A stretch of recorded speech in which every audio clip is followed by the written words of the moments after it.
A wonderful Merry Christmas to you all, and I hope you all had an incredible holiday season, an amazing Boxing Day, Christmas, as well as any other holiday you guys celebrate this holiday season.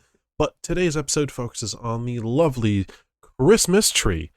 This 4-3-2-1 tactic follows the festive season of a Christmas tree and is something that is near and dear to my heart, especially after my success last year in a network save with Groningen, where I was able to really surprise everyone, making it into the European places after the real life team finished dead last. So if you guys are interested to see a tactic that is refined from last year and meets with the festive season tale, be sure to check this one out.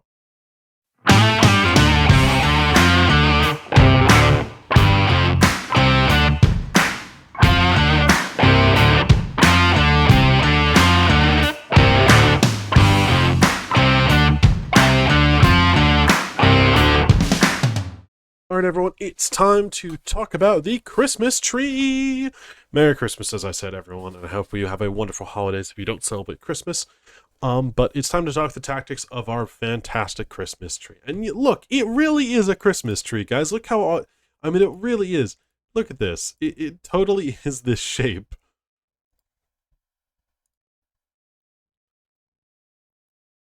I know it's not like the most insane thing, but you really do get a Christmas tree. You even get like the lines of ornaments as well on it and stuff. It's great. Ah, that's a mess up, but see, you really get like an amazing Christmas tree. Oh my god. There you go. There's an amazing Christmas tree. It's a little messy, but that's the Christmas tree shape that we're looking for. But as I mentioned before, this is a tactic that was developed by myself last year and focuses heavily on creating wide triangles that allow you to then hit late runners into the box. Now, the group that are the late runners are this front three. So this front three group here are your main goal scorers. They're the guys that you want to get in the box and score you the goals. The players that you're looking for to create these wide triangles are these players here. So it's these three here, and they're the ones you want to see. So these are the oops, that's not a line. This is a line. So it's these wide triangles that you want from these players here. And those three are the ones you want to see mainly in the attack, scoring the goals.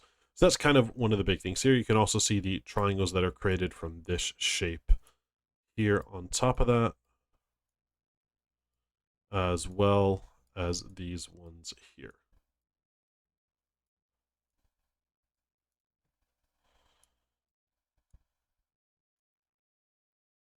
Then they have a lone triangle.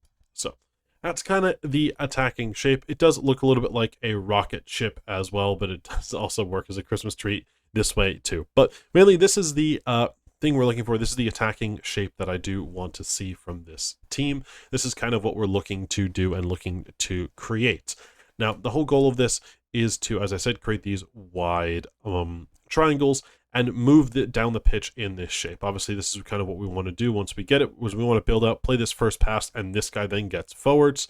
Either he gets the ball right away, or we can get it into the six, who then, once it gets into the six, these guys are even higher forwards, boom, boom, and we get it down the line. And that's kind of what we're mainly looking for with that. That's kind of the shapes we want to see. But again, these are our main goal scorers. These guys are providers, these four here. The six and the two center backs are mainly tasked with being more possession recyclers and guys that are used to recycle the ball across the pitch and keep things ticking over. So in the attacking third, I think we'll first talk about that, as you guys have just seen the quick shape of how we look to build out and how things go. These guys are the ones you want kind of crashing the box. They kind of want them around here, the shadow strikers around here, and the center striker around there. The wingbacks you want in these areas here. The Mezzalas we kind of want right on these edges here. The six right in the middle, being that guy that's kind of the target for recycling, as well as your two center backs in the center of the circle, and the goalkeeper in this spot. And this kind of the shape that we want to see in the attacking half. This is what we're looking to do. We're looking to create this, and we want to be able to see these kind of lanes here. Obviously, this is a longer pass, but that's kind of what we're looking for out wide, is this kind of ability to create these shapes And then these triangles as well at the top of the box, which are quite important. So that's kind of what we're looking for in terms of the top of the box, creating those. This one we don't really need to worry about. There's also obviously this. There's these passes as well that can be played. But that's kind of the shape we want to see when we're at the top of the box. The Mezzala is kind of in these wide, the left, kind of left central channel, right center channel. The 10's right kind of in the edge of the box. The 6 a little deeper, looking to be creative. And the 9 really just sitting in this kind of 6-yard box area, looking to get onto the ball, because if we bring it wide through this channel here, this cross is going to look to go into that area there, kind of like whipped in along the line like that, where then he can finish. And that's what we're looking to do from that spot. Now also there's the say that Mezzala can play one in the ball from here, or into there, where they can also get an assist. But that is mainly the thing we're looking for there in terms of the shape of the attack. That's kind of what we want to see. The ability for this guy to get to the line and cross, but also pick up a spot here and cross. The assistance to go backwards to the Mezzala, kind of in the top of the box, and then he can play inside to a 10, making a run into this space or checking back out to him. The 9 could even come over and help. But the whole goal is to create kind of that idea and that understanding. The 10's job is to drift a little wider at times to be helping to assist in that, but then gets more into the box as we get into the final third. The 9 Soli's job is just to be aggressive and tackle. These guys also, we'll talk about that when we talk about the pressing shortly, but that's their job. And then these guys here are to be also kind of helping recycle, as well as even drifting wide and helping get the crosses in as well. But normally we want to see position rotations from between these two players here, looking to rotate out wide. He comes inside, he goes outside, or even doubling up outside as well to get the cross in. Because that's kind of the goal of this one. It's to get it to these wider areas with these triangles, get the cross in from the space, be it here or here, to the 9 or the 10's, lofted or on the ground, that then finish into the back of the net. And that's what we want to see from that. And that's kind of what we're looking for with this system. It's nothing crazy. It's kind of a higher paced thing. Get it forward quick, get it down the line, and look to cross. And that's kind of what we're looking for. It's also quite good defensively, as I will show you why shortly, because of the fact that it's designed as a Christmas tree. It's very central heavy, meaning the opposition has to go wide, which allows us to defend in a very nice shape. And let's talk about how we defend now, because that is also going to be nice. We are high pressing. That is something we are doing. And one of the key things here is that we have people that start the press. The people that start the press are the front 3 players. So Uno, Dos, and Tres. They are our press starters. I think I'm going to change their colors because of this. I'm going to make them a dark green because you can understand better that they are press starters. So these guys here are our press starters. When the opposition has the ball, we're using the right colors because it's the festive period. Got to get those nice colors in there. We're going to assume they're playing a 4-2-3-1, the most common of formations. Oh, I'm going to bother the hell out of myself with that. All right, so what we want to see is we can mark their 3 like that, their midfield 3. We can cover them with our center, with our players here, and we can do this. Now what happens is that these 3 deal with them. So if they go to build out and they play here, the 9 will go, the 10 will go, and the other 10 will go, meaning that we have now forced them into this spot where the 9's going, the 10's going as well, and our other 10's going to cut off this pass here. Now our Mezzalas will come forward. They will track the runners. So in essence, because we do that, they don't have anywhere to go. Our 3 guys are pressing them. They can't go in. They can't go back to the keeper. They have to go wide there. So they have to go wide. Now that means that these players here are going to start to try to run forwards. What's going to happen is that our Mezzalas, who are encouraged to not press as much but track the runners, are then going to pick these guys up and start tracking them as they make runs. Our 6, same thing. He's going to track the runners. Our other 8 is going to track the runner as well. So now we have all our guys tracking, all man marking them. And they have to go wide, and our 10 is still pressing, closing it down, which is going to mean that they're not going to have time on the ball to find this pass, and they're not going to have time to find the spot, because 1, 2, 3, 4, and 5 are all encouraged to man mark very well, not high press, but their encouragement to high tempo of get to the players, close them down quickly, and then track them to ease off tackles, stay tight, and just track. Be a nuisance, stop them. and disrupt their ability to possess the ball easily. And that's the goal of this. We are set up in a way that doesn't let us win it back and attack into areas of space, because we're going to be clustered up in the middle where there's going to be a lot of bodies. So our thing is can we track the runners? Can we disrupt their passing and force them into playing balls that we have someone marking, meaning that we can then snag it and counter through that, over trying to press them into a mistake, where we are instead man marking, allowing them to then screw up and pass us the ball. Because they press here, guess what? Now both these guys are covered. He has to play a pass into him. All right, we'll snag that and keep going. Or he's going to have to play it in behind, where then we can gather here, or our sweeper keeper can get it there. And that's kind of the key thing, is that we're going to initiate the press with those three.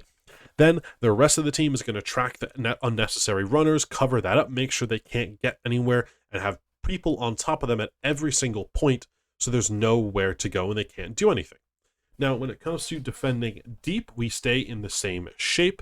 When we press more of 4-3-3, by the way. That's kind of the pressing shape, is more of a 4-3-3, with these three being quite in line as well as that. When we defend deeper, we will be defending in essence, it will become a 4-5-1, I'd say, more than anything else, but it will also kind of shift the times. Now, these guys will sit narrow here. The 10s will probably kind of drift out wide because of what their instructions are, and then we'll have it like this. So our shape will be a 4-5-1 to deal with things.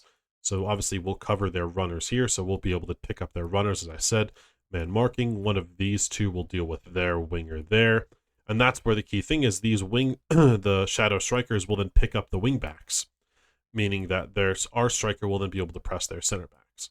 And that's kind of what we're looking to see here, is that so the striker will be aggressive, he'll press there. We will be able to track all their runners. So obviously maybe the 10 and the 8 are getting forwards. Our 6 will sit here, just kind of covering the space in front of the defense. Our center backs will look to cover the 9. And then our striker here will cut off the pass the 6. Hopefully they'll be forced to go wide, where then our 10 can press their fullback. Our wingback can cover their winger, and then we can be in a position of power against them because our strikers cut off this ball back inside, meaning they can only go backwards. And that's the thing. We have the ability to cover off, stop them, and be able to deal with it really well because we're focusing on tracking runners and covering people over being first to the ball, doubling up in the press. It's more about being a much more passive system of looking to, hey, can we cover all the people on the pitch, make sure that the other team can only go backwards, and then when they play that wrong pass, we can nick it from them and then counter because they've pushed forwards. Instead of us trying to be the aggressors, close them down, press them into a mistake, and then do that. Instead, we want to be a little more passive because this team is so clustered to the middle of the pitch that we want them to play into that middle where we are instead of pressing them out wide. We obviously are going to push them out wide because that's better defensively for us. But if they do play into the middle, that's where our traps are because we're covering everyone so tightly. And that's kind of the tactical explanation of how this works and what we're looking to do with it.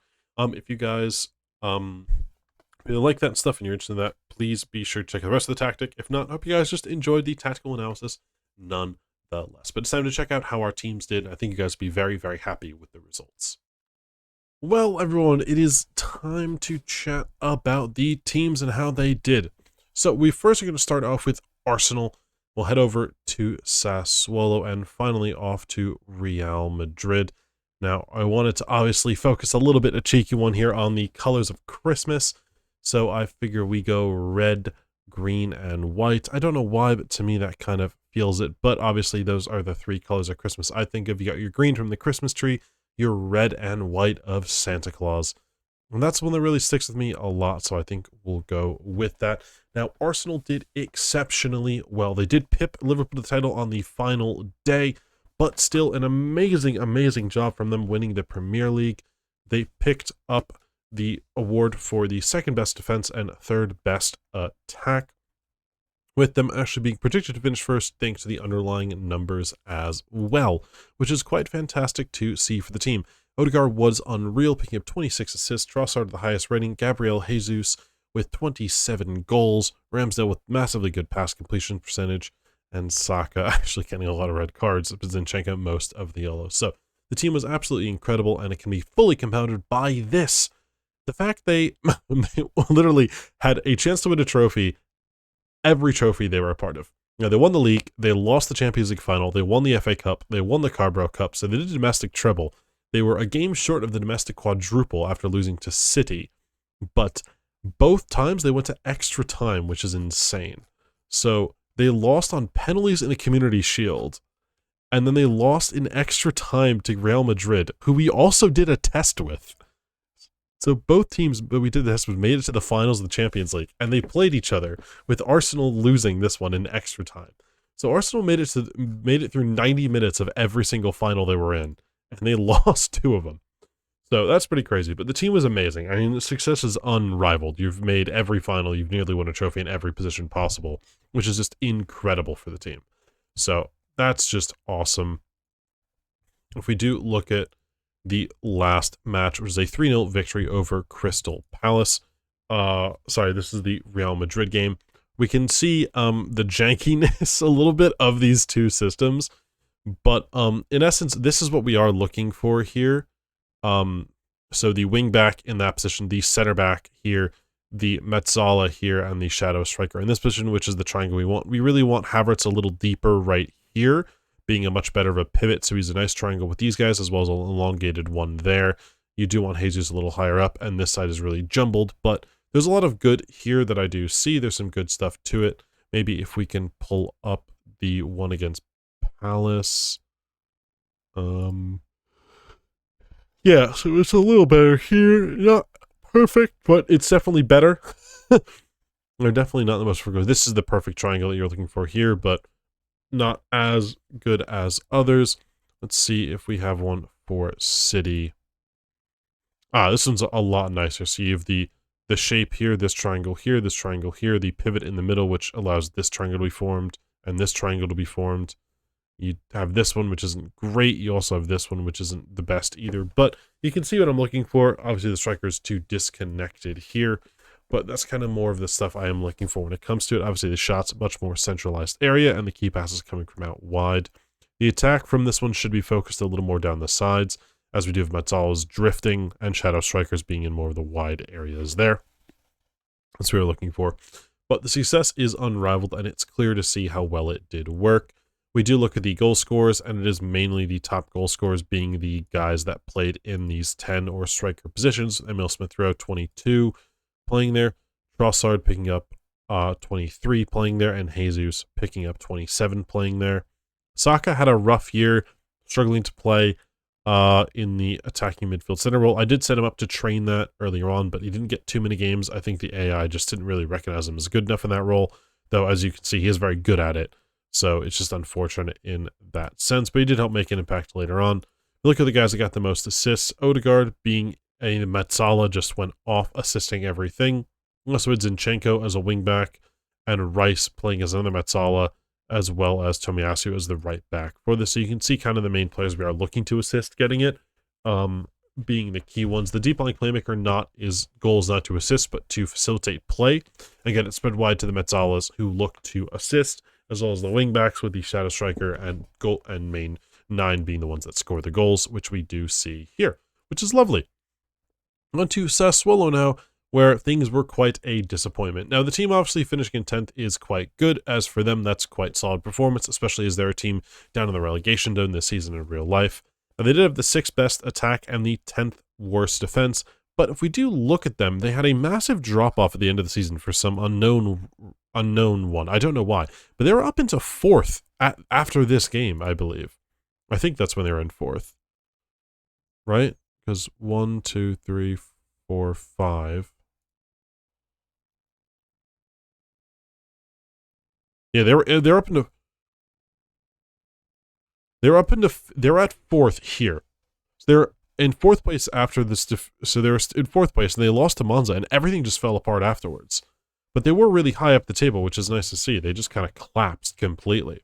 So that's kind of the case there, which does suck. They did get knocked out by Fiorentina, but still, the team did really quite well in the end for what I was looking for. They had the main players who we expected in terms of these guys getting some of the more assists. Berardi was quite disappointing for playing in that shadow striker role, which does suck. Bajrami, though, playing a shadow striker as well, did get a lot of assists. But this is the main people want to see getting the assists. Surprised they got more of them. Racic should be getting, a good amount for that Mezzala role. In terms of goals, is mainly Piemonte playing that main striker role, scoring most of them. But again, that could kind of explain why things didn't go as well, with kind of the wrong players getting most of the goals or the assists. Granted, the team didn't score too much overall, which is quite unfortunate, nor do they defend perfectly well. So to me, this says this tactic is definitely designed for some higher level teams. So Swallow may be okay for it, but and maybe on another day they'd be okay. But on this test, it seemed that something happened which caused a massive drop-off. So I'm not really sure what happened, but I think it's something definitely, if you're playing with a team of a lower quality, to be careful of, as this may be a little too above the level of them. Finally, we're going to head to the big hitters, Real Madrid, who had the best goals scored, the best goals allowed in the league, only dropped one game all year to Barca in a massively strong league campaign, where they only got a C+, and yet won a quadruple. I don't know what you have to do in this game. I won a quadruple with Real Madrid, and they only gave me a C+.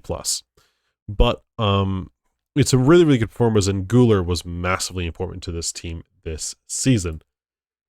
So, we look at the key players. Vinicius scored the most goals. Güler and Rodrigo, playing in those shadow striker roles, picked up a lot. Same with Brahim Diaz.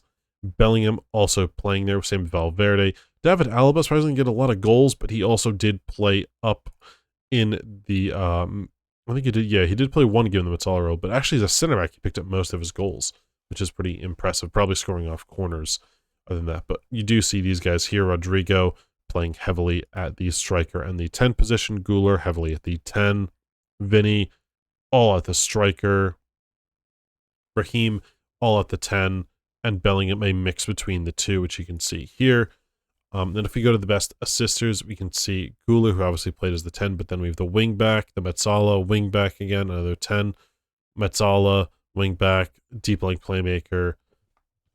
And you can just see what I'm talking about in terms of the positions that we're looking for to get the assists. And it worked really, really well. And I'm very, very happy with that. So let's take a look at this here. Hopefully Real Madrid will have some more concrete heat maps.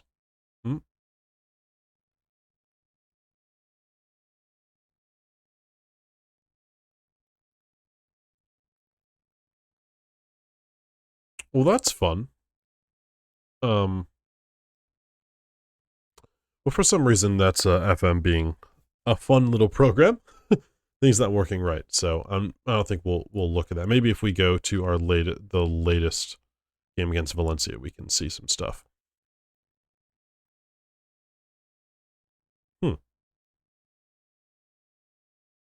No passing networks appearing.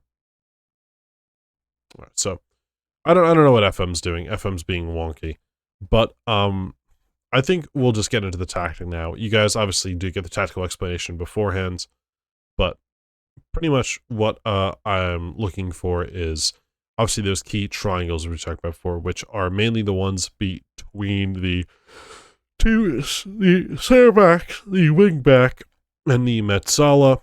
And then you want to see one between the Mezzala, the wing back, and the shadow striker. And that's on either side. Finally, you want to see one also created by the two center backs and the deep lying playmaker in the middle of the pitch, as well as one created by the two shadow strikers and the 9 on top of that. Those are the key roles you're looking for, as they are quite important, and things are really key to that.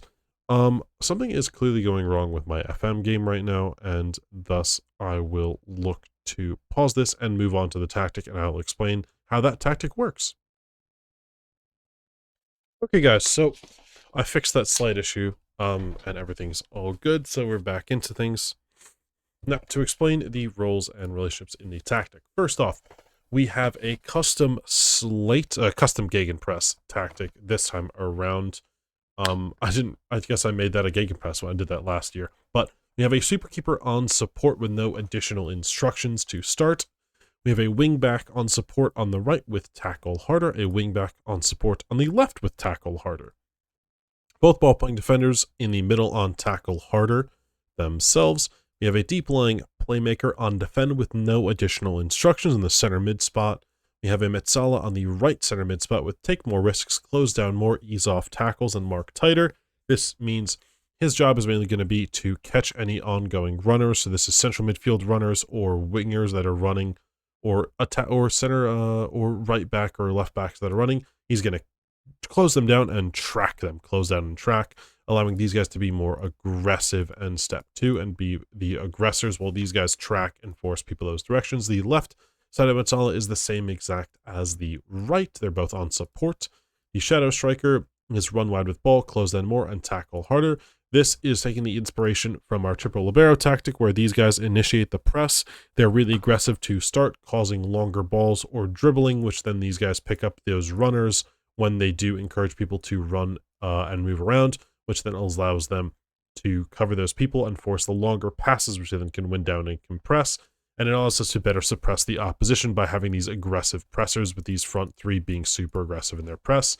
You'll notice these 3 are legitimately the same exact roles we use in our triple libero tactic, as there's some similar ideas in the way we want that front 3 to play, which you can see based off the roles of both shadow strikers on attack having the same, and the advanced forward being also in the same role.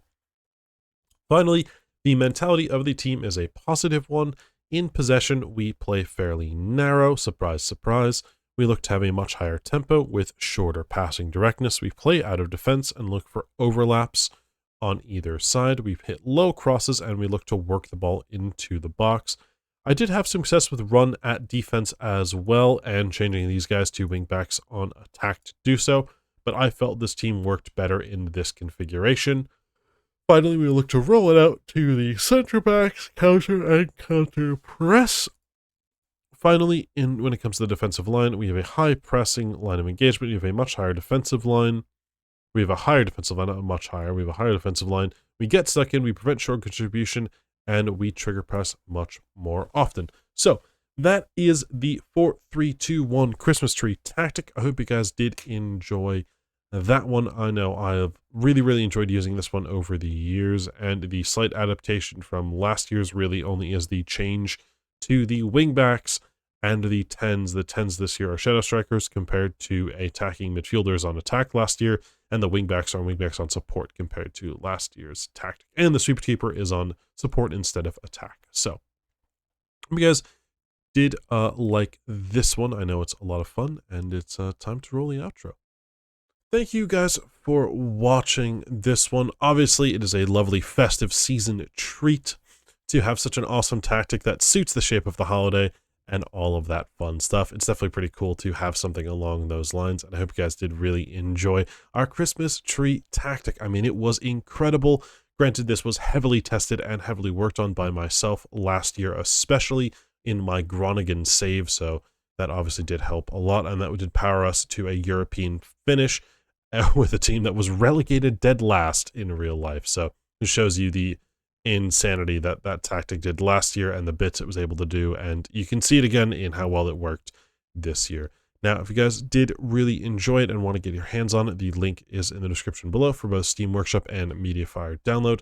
And if you want to check out some other fantastic tactics that we do have, be sure first to like and subscribe and hit the notification bell so you don't miss out on any future ones.